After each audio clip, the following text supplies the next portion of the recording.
Tuesdays with Morrie. It's a book by Mitch Albom, but no one can really agree on what the book is. It's not really a biography.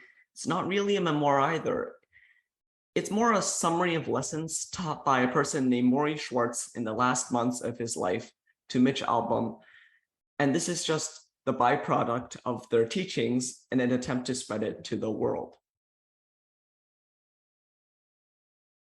Now onto a brief summary. Since this is not a fiction novel, I'll more just go over kind of an overview of what the book is trying to do. So Tuesdays with Morrie begins with learning who Mitch and Morrie are. Mitch is a guy in his 30s who feels kind of empty in life because even though he has a stable job as a journalist, he's scared of death and he wants to live life as much as possible before he dies because he knows how fast death can come.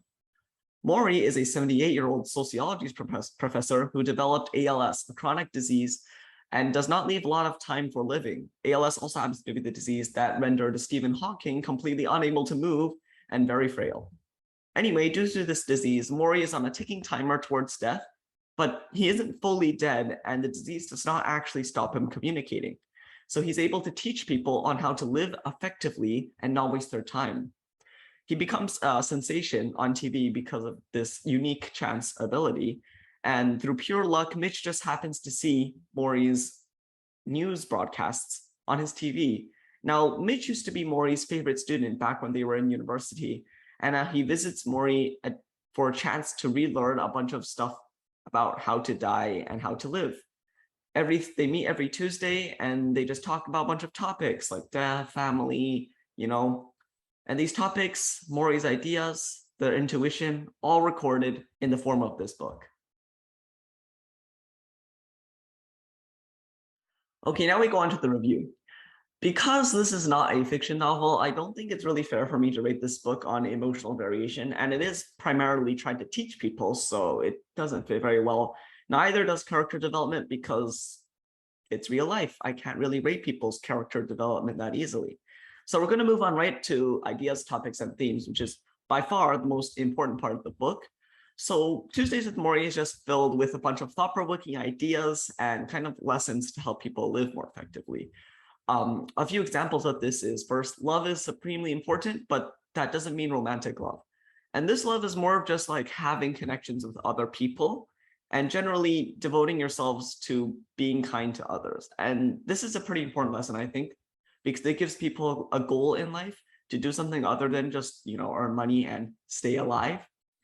Another one similarly related is life's meaning is not physical or material. So basically it's an idea that you can't really gain value in life by buying new stuff or owning more stuff either. It's more of a inner self-growth development, and it can't be really stated to others.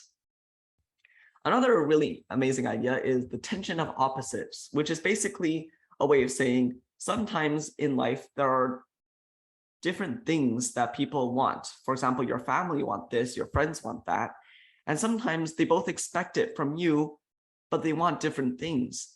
So it's this time where like you have to kind of weigh in, like, do I want to help my family more or my friends more? How much responsibility do I owe to either of them? And Morrie's guidance in this case is just to do whatever feels more loving and caring. So yeah, it's a pretty interesting little idea. Another one that I feel is pretty prevalent in today's society is to let go of the fear of aging and the fear of death, because the fear of aging is prevalent everywhere. Like wrinkles scare the living daylights out of everyone. And don't even mention hair falling out. It's terrifying. Morrie's advice is to let go of that fear. If you fear aging, you fear death, it means that you just simply have not done enough in your life to have meaning in it. So the way to solve that is just to do more interesting things to make your life more meaningful, more impactful. And the last lesson is commercialism is terrible. Now, commercialism is basically the idea that buying more stuff, participating in the market, is inherently morally good and that you should do it more. For example, things like, oh, buy this new car, everyone's doing it. Oh, this fashion trend's happening, you should buy more of this certain type of clothing item. Or like, oh, this thing is just really in right now, you should buy more. Commercialism sucks, according to Morrie, and I actually really agree, because it just doesn't give anyone any meaning. It's a very short, it's a very fleeting sort of satisfaction that thinks, oh, wow, I have this new car. But then it just fades, it disappears, and just lies there meaningless. So basically, you should not participate in commercialism as much and just be glad with what you have and try and create meaning in other ways rather than just, buying more items or getting more cars. For written quality, I would say that Tuesdays with Morrie is fantastic. It isn't special too much, and grammar punctuation is just, it has it. It's not horrible. There's no mistakes. It's just what it is. What is good about the written quality is the fact that it does make me really invest into the story. Like the way that it is written is really interesting and it's impactful. Each Tuesday that Mitch spends with Morrie, Morrie being Mitch's professor again, just like a university, is really interesting and it's insightful. And it's not just a bunch of Tuesdays. They sometimes go back into flashbacks about times when Morrie was Mitch's sociology professor, when they were teaching and when they were talking. And overall, I would just say that written quality is just great, no problems, little interesting tidbits, and that's just it. Okay, now on to the flaws. I don't think there are really any flaws with Tuesday with Morrie. It's just a learning lesson book. It's not fictional. I can't really say much except one small minor thing I noticed, if I'm really being nitpicky, is the fact that Mitch's character in Tuesdays with Morrie is not exceedingly obvious. Like, there are moments where he shows himself a little more, but it mainly focuses and revolves on Morrie, which is fine. But I would just say that if they made Mitch's character more of a obvious, clear point in the book, it would be better, but that's the only thing I could find. Okay, Tuesdays with Morrie, final score out of 20. I would say it deserves a hefty 19 out of 20 for me.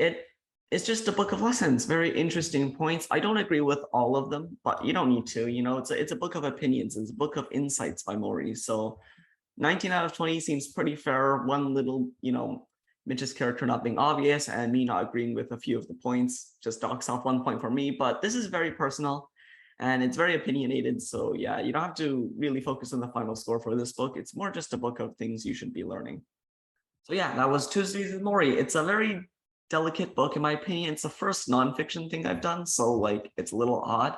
But overall, I would just say many insightful lessons in the book, many beautiful ideas from Morrie, and that's really all that it is. I recommend to anyone who wants to learn anything about the ways of death. So here's my favorite quote from the book. Mitch says, "I thought about all the people I knew who spent many of their waking hours feeling really sorry for themselves. How useful would it be to put a daily limit on self-pity, just a few tearful minutes and then on with the day? And if Morrie could do it with such a horrible disease," Morrie says, "it's only horrible if you see it that way. It's horrible to watch my body slowly wilt away into nothing, but it's also wonderful because of all the time I get to say goodbye." Morrie smiled. "Not everyone is so lucky."